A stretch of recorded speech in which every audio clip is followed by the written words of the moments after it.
ونؤمن به ونتوكل عليه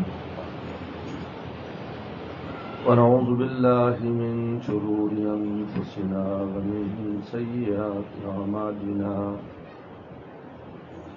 من يهده الله فلا مضل له ومن يضلل فلا هادي له ونشهد أن لا إله إلا الله وحده لا شريك له ونشهد أن سيدنا وسندنا وحبيبنا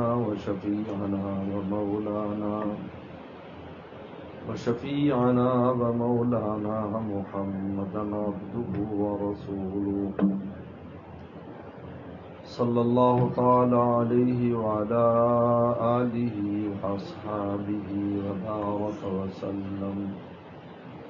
أما بعد فأعوذ بالله من الشيطان الرجيم. بسم الله الرحمن الرحيم. إنا نحن نزلنا الذكر وإنا له لحافظون. وقال تعالى بسم الله الرحمن الرحيم. إنا أنزلناه في ليلة القدر وما أدراك ما ليلة القدر ليلة القدر خير من 1000 شهر. قال النبي صلى الله عليه وسلم من قام رمضان إيمانا واحتسابا غفر له ما تقدم من ذنبه أو كما قال عليه الصلاة والسلام. صدق اللہ صدق رسولہ النبی الکریم. میرے محترم بزرگ اور دوستوں،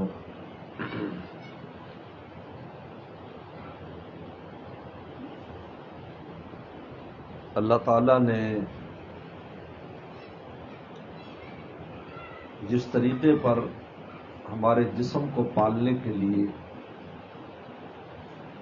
مختلف موسم اور مختلف خوراکیں عطا فرمائی ہیں،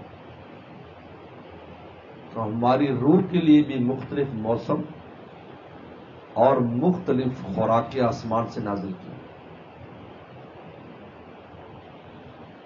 رب العالمین کا مطلب کیا ہے؟ ہر عالم کا پالنے والا، عالم ارواح بھی اور عالم اجسام بھی. ہمارے ایک اجسام کا عالم ہے اور ایک ہماری روح کا عالم ہے. عالم اجسام کے لیے کتنا عظیم الشان انتظام کیا ہے. سورج نکالا، چاند نکالا، ستارے بنائے، زمین بنائی، بارشیں برسائیں، 4 موسم بنائے. کس کے لیے؟ ہمارے جسم کے لیے. تغیر آتا رہتا ہے، کبھی سردی آتی ہے. جب سردی آتی ہے تو ہمارے جسم کے لیے سردی کی ضرورت ہے. گرمی آتی ہے تو ہمارے جسم کے لیے گرمی کی ضرورت ہے. خزاں آتی ہے تو ہمارے جسم کو خزاں کی ضرورت ہے. بہار آتی ہے تو ہمارے جسم کو بہار کی ضرورت ہے. اب اسی طریقے پر روح کا معاملہ ہے. ہماری روح کو پالنے کے لیے اور اس کو بالغ کرنے کے لیے، اس کو کامل کرنے کے لیے موسم بنا دیے. کبھی رمضان کا موسم آ رہا ہے، کبھی حج کا موسم آ رہا ہے، کبھی اشہر حرم آ رہے ہیں، کبھی عام موسم آ رہا ہے. یہ تاکہ ہماری روح ترقی کرے. اور کمال یہ کہ انسان کا جسم اور روح دونوں صحت مند ہونے چاہیے. اس لیے پیغمبر صلی اللہ علیہ وسلم کی حدیث مبارکہ میں جہاں روحانی اعمال ملتے ہیں وہاں جسم کو اچھا رکھنے کے اعمال بھی ملتے ہیں کہ جسم کو کیسے اچھا رکھا جائے.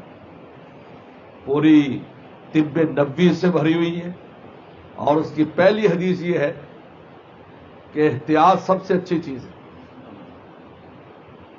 احتیاط سب سے اچھی چیز ہے تمہارے جسم کے لیے. ایسا کام نہ کرو جس سے تمہارا جسم خراب ہو. اپنے جسم کو نقصان پہنچانے پر پکڑ ہے شریعت میں، اس لیے خودکشی حرام ہے. کمال جسم اور روح دونوں کامل ہوں. روح کے لیے اللہ تعالیٰ نے موسم دی، رمضان کا موسم دیا جو دراصل قرآن کا موسم ہے، شہر رمضان الذی انزل فیہ القرآن، اور قرآن کو قرآن مجید نے شفا کرا، شفاء لما فی الصدور، یہ تمہاری دلوں کی بیماریوں کی شفا قرآن مجید ہے، اس کے پڑھنے سے بھی شفا ہوگی، سننے سے بھی شفا ہوگی، سمجھنے سے بھی شفا ہوگی، اور عمل سے بھی شفا ہوگی۔ کئی پہلو ہیں اس کے، پڑھو گے تب بھی شفا ہے، سنو گے تب بھی شفا ہے، سمجھو گے تب بھی شفا ہے، عمل کرو گے تب بھی شفا ہے، شفا۔ اور دل کی بیماریوں میں سب سے خطرناک بیماری طبی طور پر بھی دل کی بیماری سب سے خطرناک ہے، اور روحانی طور پر بھی سب سے خطرناک بیماری دل کی بیماری ہے۔ جس کا دل خراب ہو گیا، اذا فسد الجسد کلہ، جس کا دل خراب ہو گیا اس کا پورے ہر چیز خراب ہو گئی۔ اور اذا صلحت، اور اگر دل اچھا ہو گیا، صلح الجسد کلہ، اس کا پورا جسم اچھا ہو گیا۔ اس دل کے اندر ایک دل ہے، دل کون سا ہے؟ دو دل ہیں، ایک دل کا جسم ہے جس کو ڈاکٹر لوگ سنبھالتے ہیں، اور ایک دل کے اندر روح ہے، دل کی جان ہے، جس کو اللہ والے اور علماء ربانین سنبھالتے ہیں۔ دو دل ہیں۔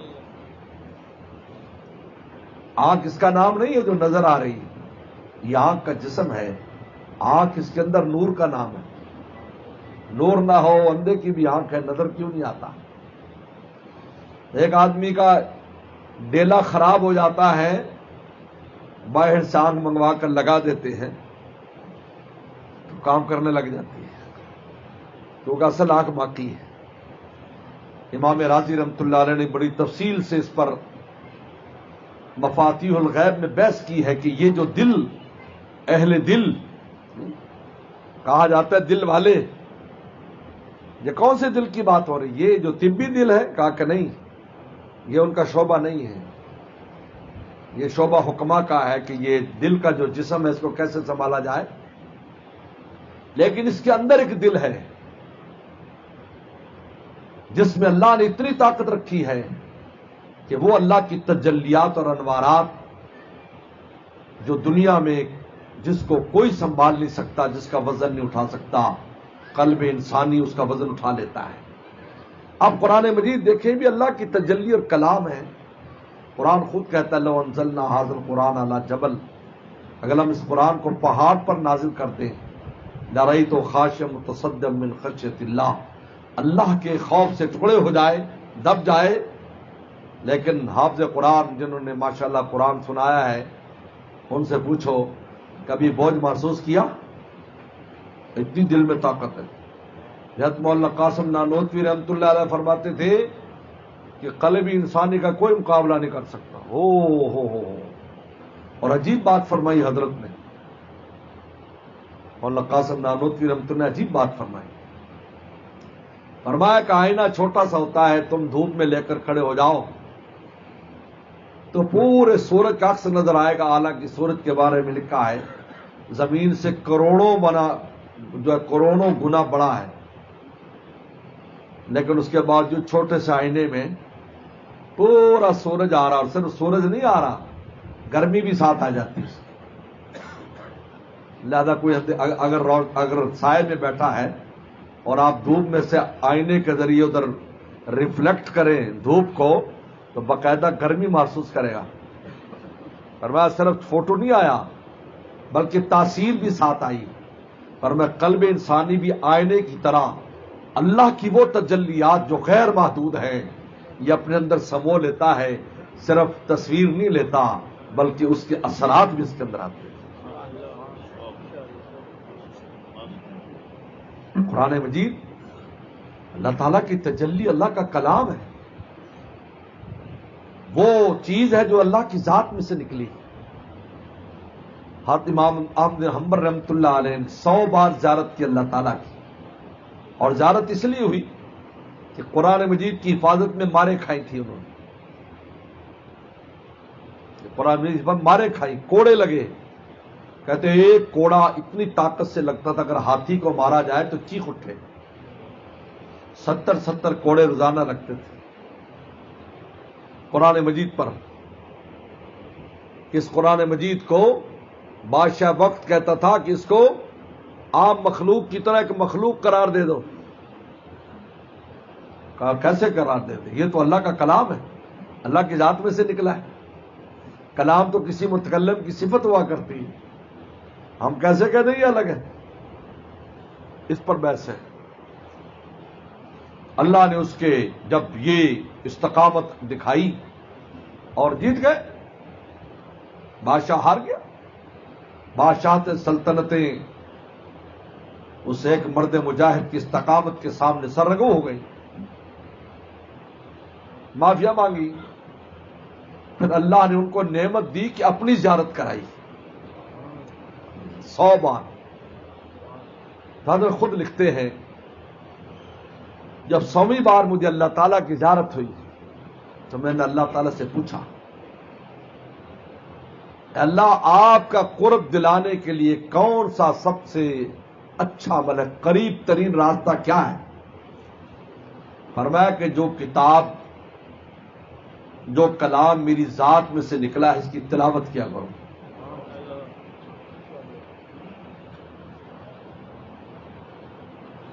پھر پوچھا کہ سمجھ کر یا بے سمجھے؟ سبحان اللہ، ہمارے لیے راستہ کھول دیا. کہا کہ چاہے سمجھ پر پڑے یا بغیر سمجھے پڑے میرا قرب ملتا ہے. عجیب ہے. بہت سے لوگ کہہ دیتے ہیں بھائی سمجھ نہیں آتی تو کیا فائدہ، استغفر اللہ. اللہ کے کلام کو تم اپنے کلام پر قیاس کرتے ہو. اللہ کا کلام اپنے الفاظ کے اعتبار سے بھی معجزہ، معنی کے اعتبار سے بھی معجزہ اور عمل کے اعتبار سے بھی معجزہ ہے. آپ کیسے قیاس کرتے ہو میرے اور آپ کے کلام پر؟ سمجھ نہیں آتا فائدہ کیا ہے؟ نعوذ باللہ کہتے ہیں جی ڈاک آئے اور ڈاک سمجھ میں نہ آئے تو کیا فائدہ ڈاک بھیجنے کا؟ نعوذ باللہ. پیغمبر کی ذات کو ڈاکیا بنا دیتے ہیں، نعوذ باللہ. آج یہ نظریے چل رہے ہیں. بہت سے جگادری نیٹ پر بیٹھے ہوئے ایسی باتیں ہانکتے رہتے ہیں، اور آپ ان کی سن کے متاثر ہوتے رہتے ہیں. پھر پوچھتے رہتے ہیں جی حضرت یہ یوں کہہ دیا، بھائی تجھے کہا کس نے تھا کہ تو سن. اگر کوئی کہے کہ یار کوئی بحث کرے کہ تو حرامی ہے، تیرا تو ابا ٹھیک نہیں تھا، تیری اماں ٹھیک نہیں تھی، تو آپ اس کی بات سنیں گے اور پا کے پوچھیں گے کہ جی مجھے یوں کہہ دیا، بتائیے جی کیا کریں ہم؟ اللہ رسول کے بارے ہم سن لیتے ہیں، حالانکہ صحیح باتیں سنتے سنتے بڈھے ہو گئے، لیکن کسی سے بات سن لی تو ہمارے ہاتھ پاؤں ہلنے لگ گئے. اس لیے میرے مرشد شاہ حکیم اختر صاحب رحمۃ اللہ علیہ فرماتے تھے کہ اگر تھوڑی سی کسی کی بات سن کر ہم تشویش میں آ جائیں، یار اس نے ایسی بات کی ہے پتہ نہیں کیا ہے، حالانکہ ہم عرصہ دراز سے اپنے بڑوں سے، اپنے علماء سے، صلحاء سے ایک بات لے رہے ہیں اور سمجھ میں آئی ہوئی ہے، پھر ہم اگلے کے کسی شبے کی وجہ سے ہمارے جو ہے نا وہ عقیدے میں تزلزل آ جائے، تو میرے مرشد فرماتے تھے اپنے عقیدے کی فکر کرو. عقیدہ تو مومن کا پہاڑ کی طرح ہوتا ہے کہ سمندر کی لہریں ٹکرا ٹکرا کے عاجز آ جاتی ہیں، اپنی جگہ سے ہلا نہیں سکتا، اور ایک چھوٹے سے چوبے پر تمہاری ٹانگیں ہل گئی. کیا ایمان ہے تمہارا؟ سلمان فارسی رضی اللہ تعالیٰ عنہ کہ یہودی نے کہا تھا کہ یہ پیغمبر کا منصب ہے کہ یہ بتائے کہ استنجا کیسے کرنا ہے؟ یہ نبی کا منصب ہے.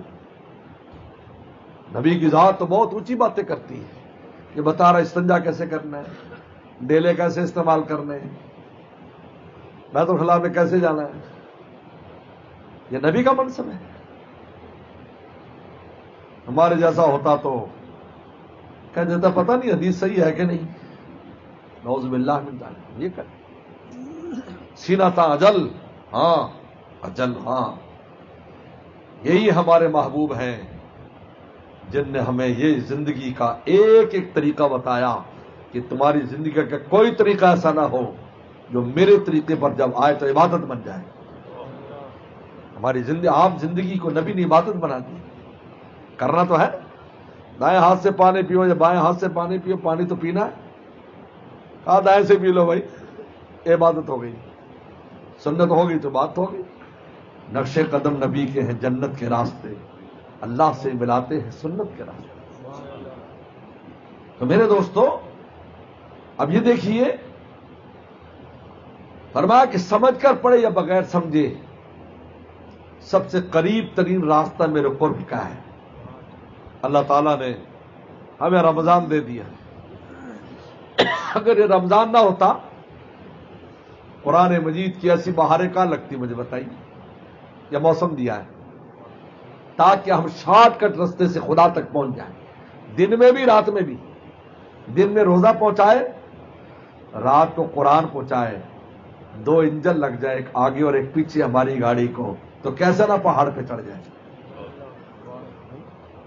پردے اٹھے ہوئے بھی ہیں، ان کی ادھر نظر بھی ہے، بڑھ کے مقدر آزماں سر بھی ہے، سنگ در بھی ہے۔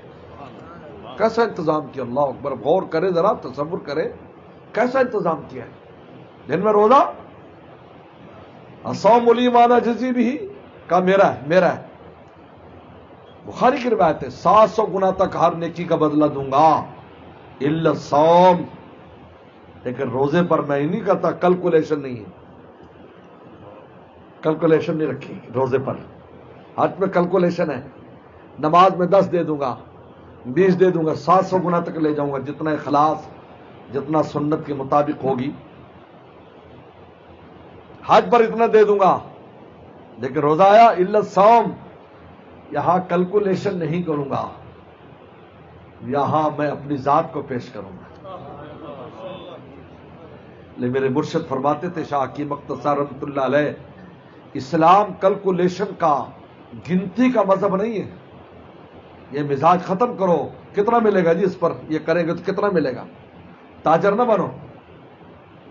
یہ تاجروں کا کام ہے، کتنا ملے گا، کتنا نفع ہوگا۔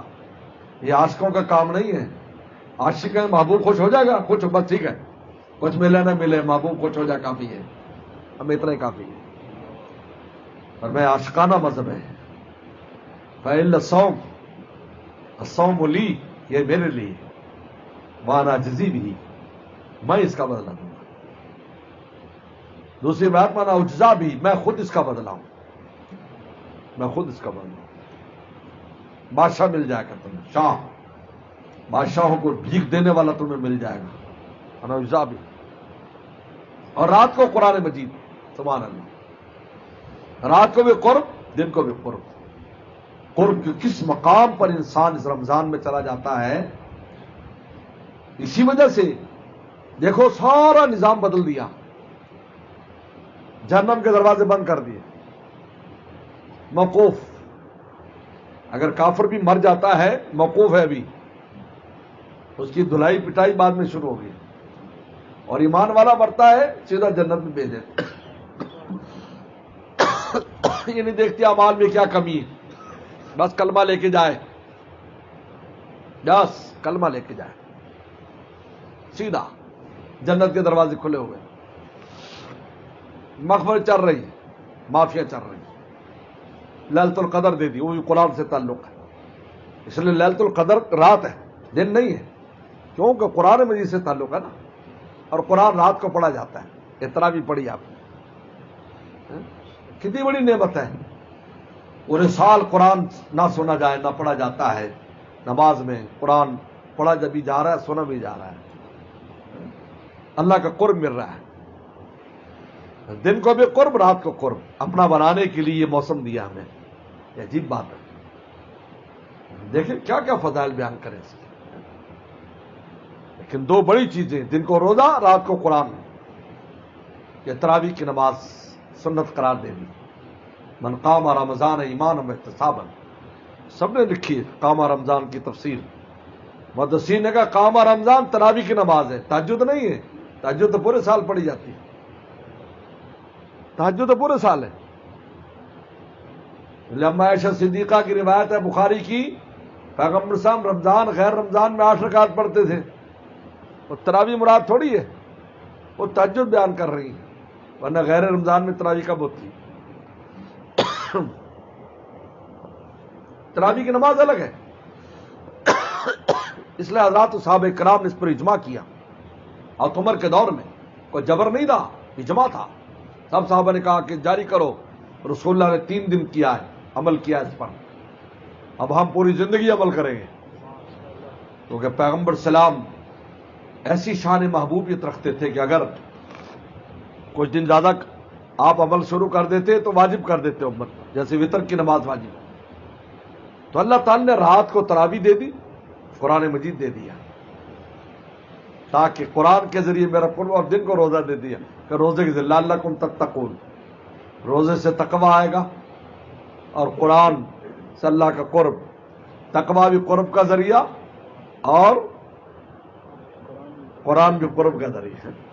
جیسے میرے مرشد فرماتے تھے ان کو تھاما، دل کو تھاما ان کا دامن تھام کے، ہاتھ نکلے میرے دونوں کام کے.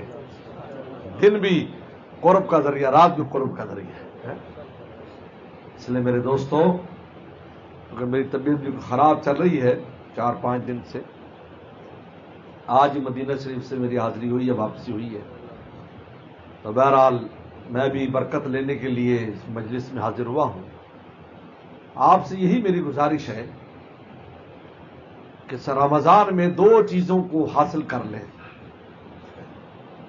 ایک تو تقوی حاصل کر لیں، گناہوں سے جان چھڑا لیں. ابھی موقع ہے، بہت آسان ہے چھڑوانا. نہ شیطان ہے نہ نفس میں دم ہے.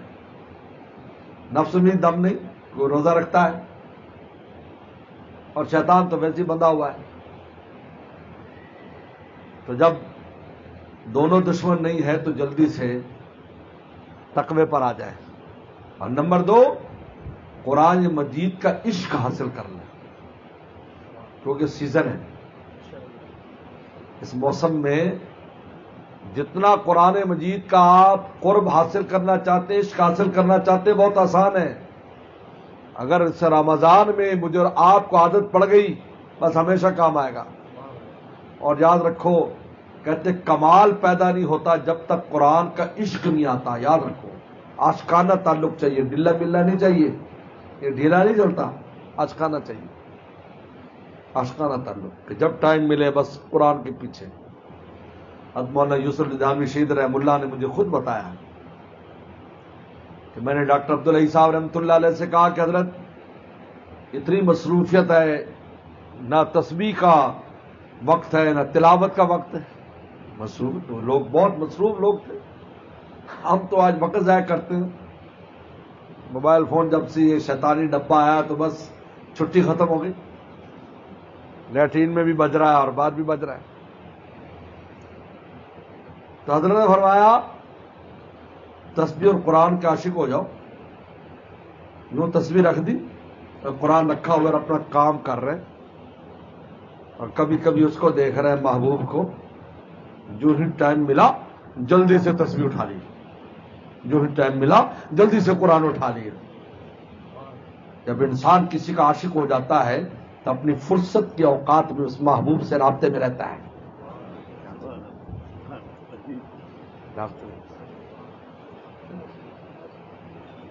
حضرت مولانا فضل الرحمان صاحب گنج مراد آبادی رحمۃ اللہ علیہ کہ شیخ تھے شاہ آفاق. شاہ آفاق بہت بڑے نقشبندی بزرگ گزرے. حکیم الامت تھانوی رحمہ اللہ نے شاہ فضل الرحمان صاحب کی جب زیارت کی تو 105 سال ان کی عمر تھی. حضرت کانپور میں رہتے تھے پہلے حضرت تھانوی، تو ان کے قریبی گنج مراد آباد. تو وہ اپنے شیخ کتنے عاشق تھے. مولانا فضل الرحمان صاحب گنج مراد آبادی ایک سبق پڑھاتے تھے کہ مدرسے میں جو خانقاہ کے قریب تھا، اور مولانا حضرت میاں آفاق صاحب رحمۃ اللہ علیہ خانقاہ میں ہوتے تھے.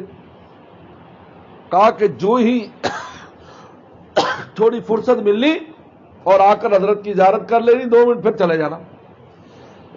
کہا کہ دن میں 100 بار بھی زیارت کی، 100 بار. جب انسان کی شے کا عاشق ہو جاتا ہے نا، پھر فرصت کے اوقات میں سے اس سے رابطے میں رہتا ہے. یہ نہیں دیکھتا میں نے 2 آیتیں پڑھی ہے، 3 آیتیں پڑھی ہے، 1 آیت پڑھی ہے. وہ دیکھتا ہے یار محبوب سے ملاقات ہو گئی، اللہ تیرا شکر ہے، تھوڑی دیر ہی کے لیے سے ایک نظر تو دیکھ لیا. فرمایا ایسے کرو. علامہ ابن جوزی کے بارے میں لکھا ہے کہ جس شخص نے پوری زندگی قرآن حدیث کے لکھنے میں اور ان کی تفصیل اور تفسیر میں گزار دی کہ جب وہ انتقال کرنے لگے تو قلم کا جو تراشے تھے 2.5 بوریاں بنی تھی 2.5 بوریاں، اور کہا کہ میں جب فوت ہو جاؤں تو میرے جو پانی ہے ان تراشوں سے گرم کرنا اور باقی جو بچ جائے تو میری قبر میں رکھ دینا. میں اللہ تعالیٰ کے حضور میں جا کر کہوں گا کہ تیری دین کی خدمت اور تیرے دین قرآن حدیث کے لکھنے کے اندر میں نے اتنی قلمیں گھڑی تھی کہ جس کے اتنے تراشے بنے. ان کے بارے میں لکھا ہے کیسے ذکر تلاوت کرتے تھے، ہر وہ لکھتے تھے. اور پھر بغداد کی جامع مسجد میں بیان بھی کرتے تھے. 1 لاکھ آدمی حضرت کے مجمع میں ہوتا تھا. کہا کہ جب قلم گھڑتے تھے نا، قلم، وہ جب قلم لکھتے لکھتے وہ ہو جاتا، اس تلاوت یا ذکر شروع کر دیتے. میں چند دن میں قرآن مکمل کر لیتے اور ہزاروں کے اعتبار سے وہ تسلیح کرتے کہ بھئی یہ جو تھوڑا سا وقت ہے میرا یہ بھی ضائع نہ ہو. یہ 2 چیزیں ہم حاصل کر لیں.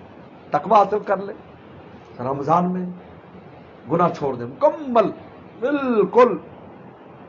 ایک آنکھ خراب نہ ہو، ایک زبان خراب نہ ہو، نہ دل خراب ہو، نہ کان خراب ہو. اور دوسرا قرآن مجید سے عشق ہو جائے. جب ایک بار انشاءاللہ ہو جائے گا نا، چسکا لگا ہے جام کا، شغل ہے صبح و شام کا.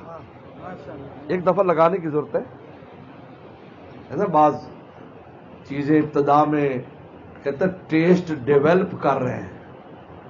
جب ٹیسٹ ڈیولپ ہو جاتا ہے پھر بندے کو وہ چیز بہت اچھی لگنے لگتی ہے. روح کا بھی ٹیسٹ ڈیولپ کرنے کی ضرورت ہے.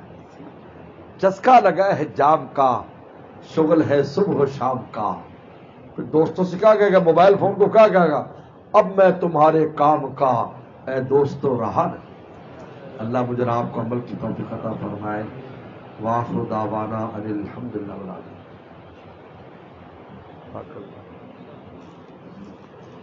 اللهم لك الحمد كما انت وصلي على محمد كما انت. ربنا ظلمنا انفسنا وان لم تغفر لنا وترحمنا لنكونن من الخاسرين. اللهم انا نسألك الهدى والتقى والعفاف والغنى. ربنا اغفر لنا ولاخواننا الذين سبقونا بالايمان ولا تجعل في قلوبنا غلا للذين آمنوا ربنا انك رؤوف رحيم. اللهم اغفر لحينا وميتنا وشاهدنا وغائبنا وصغيرنا وكبيرنا وذكرنا وانسانا. اللهم من احييته منا فاحيي الاسلام ومن توفيته منا فتوفى الايمان. اللهم عافنا واعف عنا. اللهم عافنا واعف عنا. اللهم اغفر لنا ولأمة محمد صلى الله عليه وسلم. اللهم انا نسألك العفو والعافية المعافاة الدائمة في الدين دنیا والآخرہ. یا اللہ ہم سب کی تو مغفرت فرما، ہم سب کی تو مغفرت فرما، ہم سب کی تو مغفرت فرما. یا اللہ جو زندہ ہے ان کی مغفرت فرما، جو دنیا سے چلے گئے ان کی مغفرت فرما، پوری امت مسلمہ کی مغفرت فرما. یا اللہ جو قرآن مجید تراویح میں یہاں مکمل ہوئے ہیں یا اللہ ان کو تو قبول فرما. پڑھنے والوں کا پڑھنا اور سننے والوں کا سننا قبول فرما. یا اللہ اس قرآن مجید کا عشق میں نصیب فرما، تعلق خاص میں نصیب فرما. یا اللہ آنا اللیل آنا النہار اس کی تلاوت سے ہمیں توفیق عطا فرما. یا اللہ اس پر عمل کی توفیق عطا فرما. یا اللہ علماء صلحاء سے یا اللہ دین سیکھنے کی توفیق عطا فرما. پیغمبر سلام کے اداؤں کو سنتوں کو اپنانے کی توفیق عطا فرما. یا اللہ ہمارے روزوں کو قبول فرما. یا اللہ ہمیں تقوی کی دولت نصیب فرما. یا اللہ تقوی کی دولت نصیب فرما. یا اللہ نصف رمضان چلا گیا، یا اللہ ہماری کمی کوتاہیوں کو معاف فرما. باقی نصف رمضان کو ہمارے لیے قیمتی فرما، ہمارے لیے قیمتی فرما، ہمارے لیے قیمتی فرما. یا اللہ حاجی یاسین صاحب اور ناشم صاحب کے گھر والوں کو اور یہاں پر جتنے بھی انتظام کرنے والے ان کو برکت اور عافیت نصیب فرما. یا اللہ سب آنے والوں کو برکت اور عافیت نصیب فرما. یا اللہ رمضان کی تو ہر رات برکتوں والی راتیں ہیں، دن بھی برکت والے ہیں، راتیں بھی برکتیں والی ہیں. یا اللہ ہمیں پورا رمضان سے استفادے کی توفیق عطا فرما. اللہ آپ کے لیے کچھ مشکل نہیں ہے. یا اللہ اب تھوڑی گھڑی میں سب کچھ نواز دیں، آپ کے لیے کچھ مشکل نہیں. یا اللہ ہم میں سے کسی کو محروم نہ فرما. یا اللہ حرمین شریفین کی زیارت کے لیے جو لوگ بھی گئے ہیں یا اللہ ان کے سفر کو قبول فرما، جو جانا چاہتے ہیں ان کے لیے آسانیاں فرما اور قبولیت نصیب فرما. یا اللہ ہمارے تمام مرحومین مرحومات کی مغفرت فرما. یا اللہ بیماروں کو شفا عطا فرما، مجھے بھی صحت آپ سے نصیب فرما، تمام بیماروں کو شفا عطا فرما. یا اللہ غزہ اور فلسطین کے مسلمانوں کی مدد فرما، مدد فرما، مدد فرما. آپ کے علاوہ کوئی بھی نہیں. یا اللہ لا الہ الا انت سبحانک انی کنت من الظالمین. یا اللہ جہاں جہاں مسلمان مظلوم ہیں مقہور ان کی مدد فرما. یا اللہ ظالموں کو، شریروں کو، یہود کو، حنوط کو، نصارہ کو تباہ و برباد فرما، ان کو مغلوب فرما، ایمان والوں کو قدم قدم پر غالب فرما. یا اللہ ہمارے ملک پاکستان کی حفاظت فرما. یا اللہ پاکستان کی حفاظت کے چپے چپے کی حفاظت فرما. یا اللہ ہمارے حکمرانوں کو خیر کے کاموں کی توفیق عطا فرما، شر کے کاموں سے یا اللہ کو محفوظ فرما. اللہ یہ بڑا پیارا ملک ہے، یہاں ایسی آزادی کی بہاریں ہیں. یا اللہ اس ملک کے اندر یہ پائی جاتی ہے، ایسے مدارس، مساجد، خانقاہیں، علماء صلح، ایسی مجلسیں، جگہ جگہ جگہ قرآن مجید کے نغمے. یا اللہ ہمارے ملک کو سلامتی نصیب فرما، مدارس کی، مساجد کی، خانقاہوں کی حفاظت فرما، دینی مراکز کی حفاظت فرما.